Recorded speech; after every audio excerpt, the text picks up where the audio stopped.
Welcome to the Banker Lamp. Please enjoy the video. You'll begin by checking Essentials. Confirm your TV's model and OS so you know which Google features it supports, and make sure it's on the same Wi-Fi network as your phone. Next, sign into your Google account ahead of time and note any two-step verification prompts. This avoids pauses during pairing. Using the TV remote, open the Google or Play Store app immediately. Once open, use the on-screen sign in Flow or the Quick Pair option with your phone to speed the process.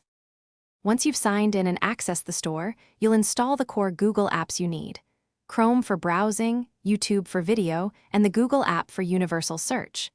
Make sure to grant permissions when prompted, because location and microphone access let voice search and casting work properly. Then, set your default search and enable Chromecast built-in if available so you can cast from mobile. Finally, tweak display and audio settings so content looks and sounds correct before continuing to advanced options. Now finalize by pairing your phone for casting and signing into Google services inside each app so favorites and history sync. Test voice search, cast a video, and play content to confirm streaming performance.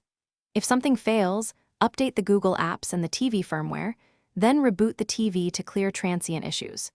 If problems persist, clear app cache or reinstall the Google app, verify your Wi-Fi connection and router settings, and make sure your Google account security prompts aren't blocking the sign in Flow.